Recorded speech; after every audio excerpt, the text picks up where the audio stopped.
Alrighty, ladies, picture this. It's 1938. Most of the country's still crawling out of the Depression.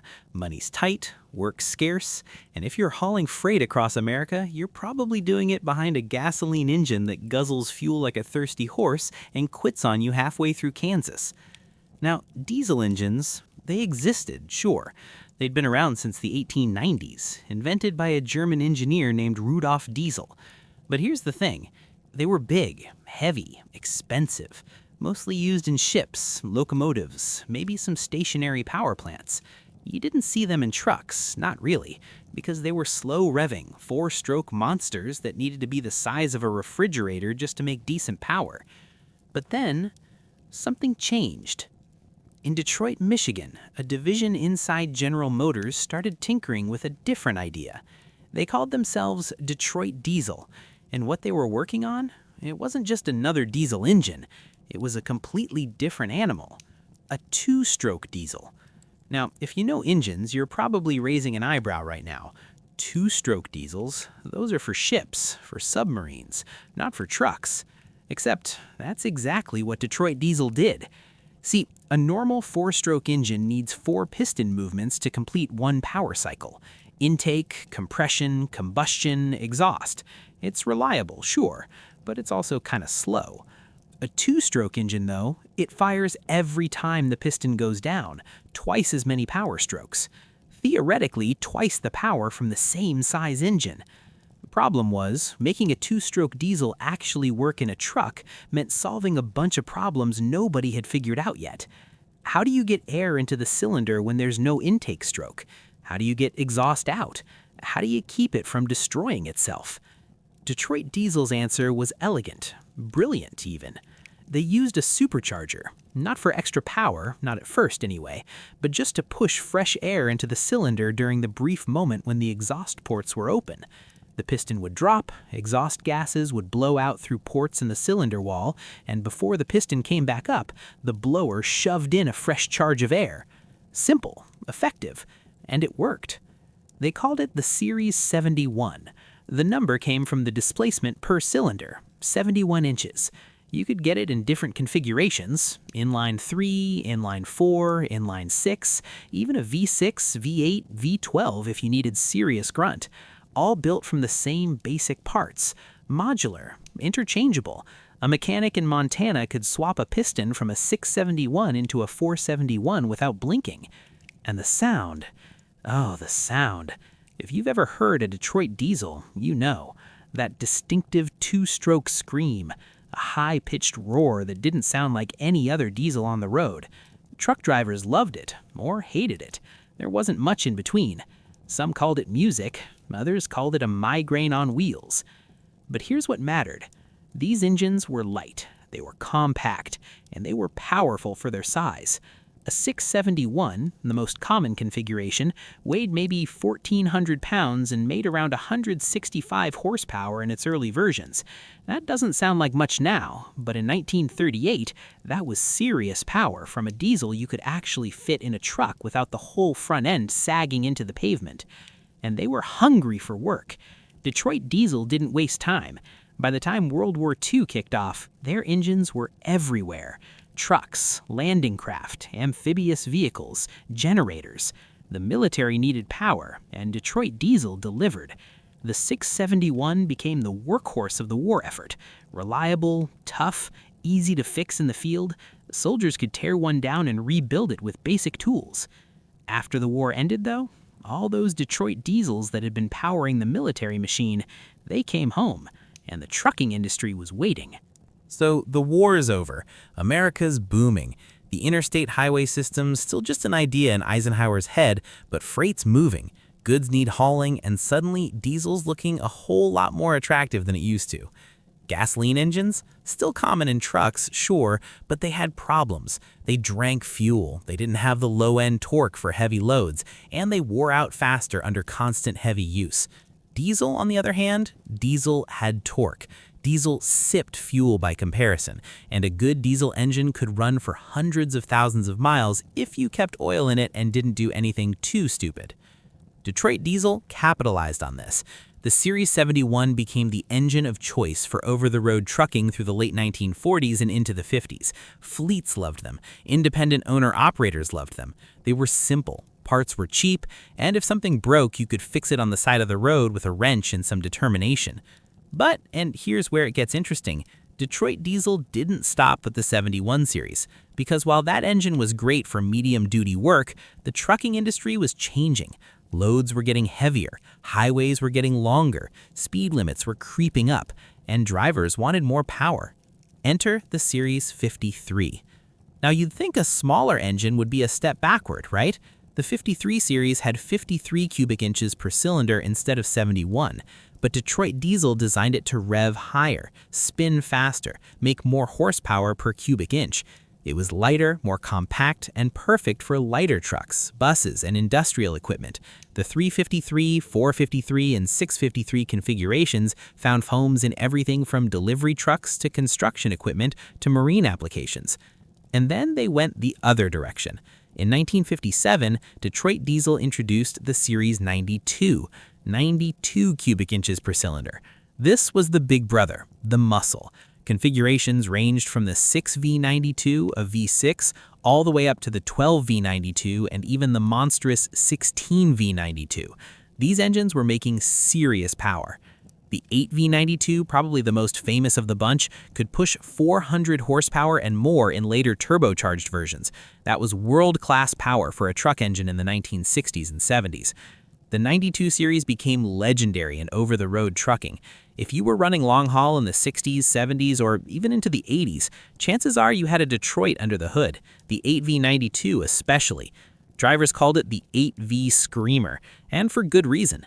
Turbocharged, it would howl, wind it out to 2100 RPM, and it would sound like the apocalypse in B-flat. But here's the thing about Detroit Diesel's dominance. It wasn't just the engines, it was the support. Parts were everywhere. Every truck stop, every depot, every little town with a mechanic had Detroit Diesel parts on the shelf. You broke down in Nebraska? No problem. Swap the injector, bleed the fuel system, back on the road. Try doing that with some oddball European diesel nobody's heard of. And the modularity? That was genius. Detroit Diesel built everything around standardized components: pistons, rods, injectors, cylinder heads. A 671 shared parts with an 8V71. A 6V92 shared parts with a 12V92. This wasn't just convenient, it was revolutionary. It meant lower inventory costs for dealers, faster repairs for owners, and it meant Detroit Diesel engines could be customized, upgraded, rebuilt, and repowered in ways their competitors couldn't match. By the 1960s, Detroit Diesel was the king of American trucking. They weren't the only player, sure. Cummins was making noise, Caterpillar was coming, but Detroit had the market share, the reputation, and the sound. That two-stroke scream was the soundtrack of American commerce. And then the 1970s happened. All right, so the 70s. If you were Detroit Diesel, the 70s started out pretty good. You're still the dominant engine in American trucks. Fleets are loyal, drivers trust you, revenue's strong. But then things start shifting. First, there's fuel. The 1973 oil embargo hits. Diesel prices spike. Suddenly, fuel economy isn't just a nice-to-have, it's a survival issue. Trucking companies are watching every gallon.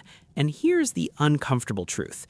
Two-stroke diesels, for all their power and simplicity, weren't the most fuel-efficient design. That supercharger that made them work, it was always running, always consuming power, always pushing air through the engine whether you needed it or not. Four-stroke diesels, like the ones Cummins and Caterpillar were building, didn't have that problem. They were more efficient, and in an era where every mile per gallon mattered, that efficiency gap started to hurt. Then there's emissions. The Clean Air Act of 1970 started tightening. By the late 70s and into the 80s, the EPA was setting limits on particulate matter, nitrogen oxides, all the stuff diesel engines love to produce. Two-stroke diesels, because they fired every stroke, produced more emissions than four-strokes. Detroit Diesel could tune them, adjust timing, tweak injection rates, but there was only so much you could do. The fundamental design was fighting against them. And then the competition got serious. Cummins, based out of Columbus, Indiana, had been building diesels since the 1930s, but in the 70s and 80s, they came out swinging. The Cummins Big Cam series, introduced in the mid-70s, was a four-stroke inline-six that made serious power, got better fuel economy, and met emission standards more easily. Drivers liked it, fleets liked it, and Cummins started eating into Detroit Diesel's market share. Caterpillar, the heavy equipment giant, was doing the same thing. Their 3460 engine became a favorite in heavy haul applications. Inline-six, four-stroke, reliable, powerful, and efficient. Everything Detroit Diesel was, but with better fuel economy and cleaner emissions. Detroit Diesel fought back. They turbocharged everything. The 6V92TA, the 8V92TA, the 12V92TA. The T stood for turbocharged. The A stood for aftercooled. These engines made huge power, 400, 450, even 500 horsepower in some configurations. They were fast, they were loud, and they were thirsty. Drivers still love them. There's something about a turbocharged Detroit diesel that it gets in your blood. The sound, the pull, the way it lights up the turbo and just screams down the highway. Old school truckers will tell you there's never been anything like it. But the market was changing. By the mid-1980s, Detroit Diesel's dominance was slipping. Cummins and Caterpillar were taking orders. Fleets were switching. New trucks were rolling out with four-stroke engines under the hood. And Detroit Diesel, for all its history and reputation, was starting to look old-fashioned. General Motors, Detroit Diesel's parent company, saw the writing on the wall. In 1987, they made a shocking decision. They sold Detroit Diesel, spun it off as a separate company with Roger Penske's investment group taking control. The idea was to give Detroit Diesel the freedom to innovate, to modernize, to compete. And they innovated. In 1987, Detroit Diesel introduced the Series 60, and this was a game changer. The Series 60 was a four-stroke, inline-six, electronically controlled, everything the old two-stroke Detroit Diesels weren't. It had a Jake brake built in, it met emission standards, it got better fuel economy, and it still made serious power. 350, 400, even 500 horsepower in some configurations.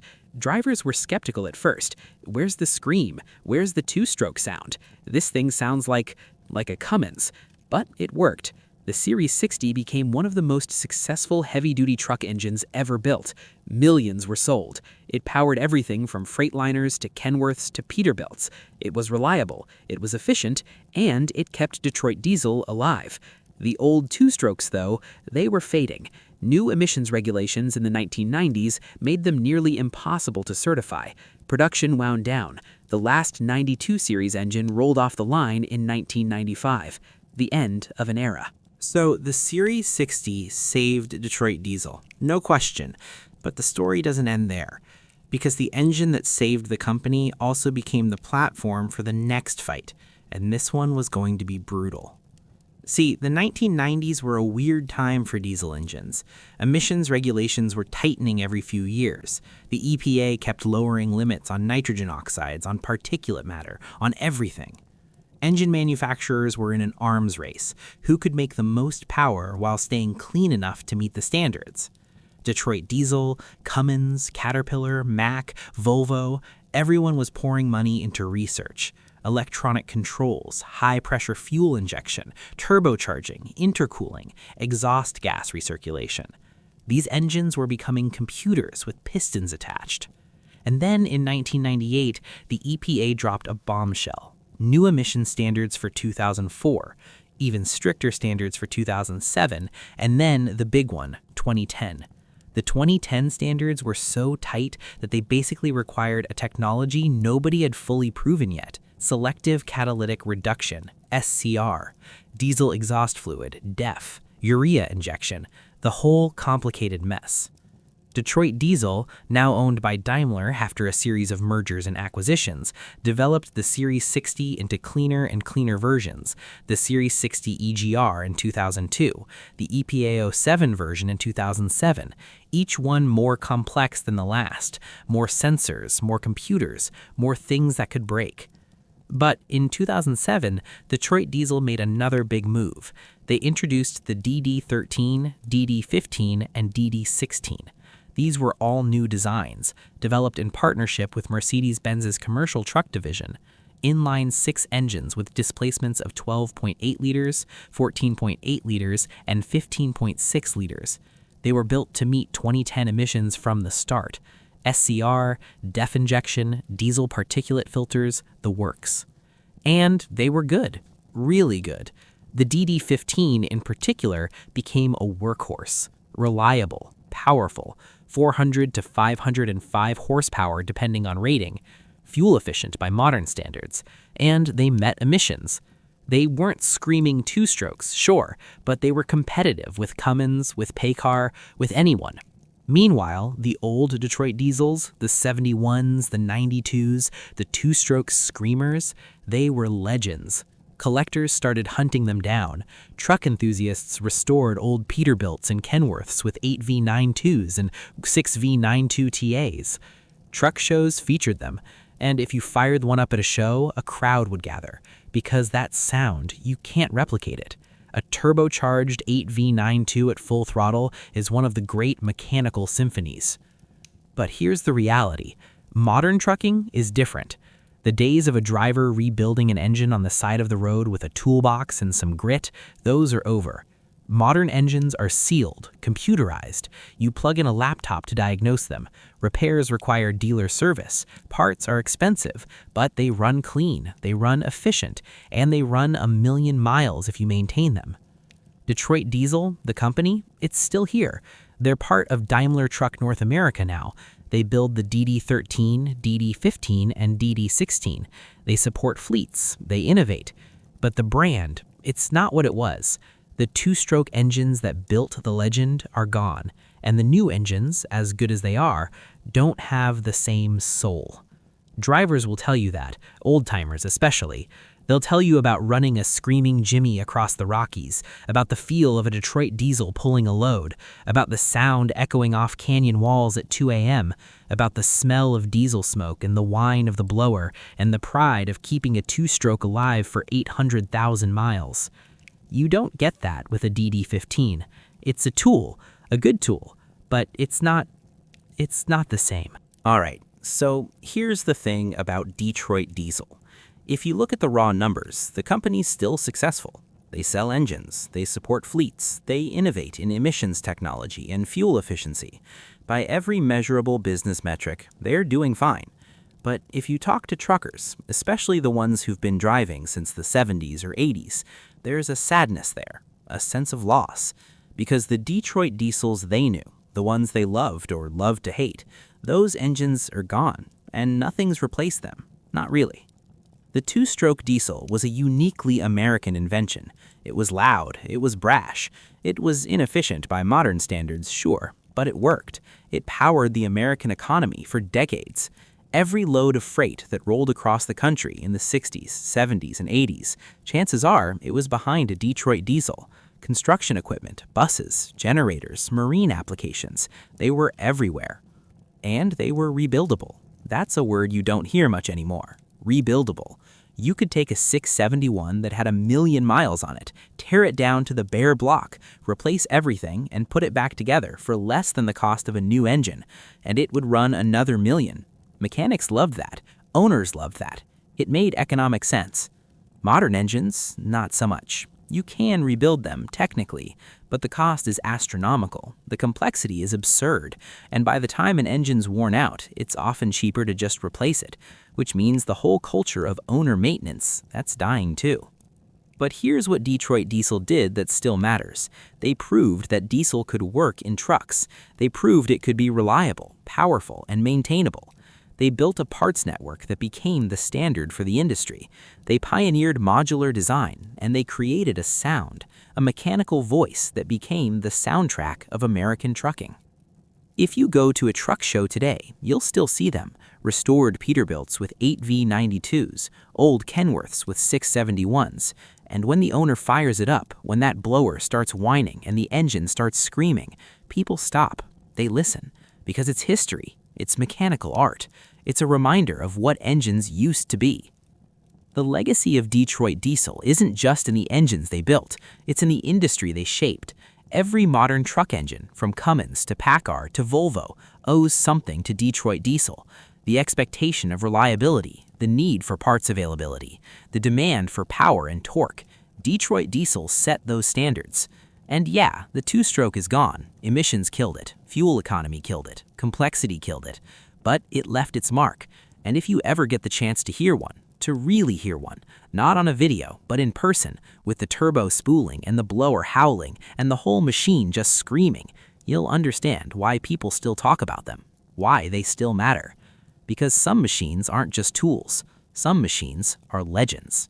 And Detroit Diesel built a whole fleet of them.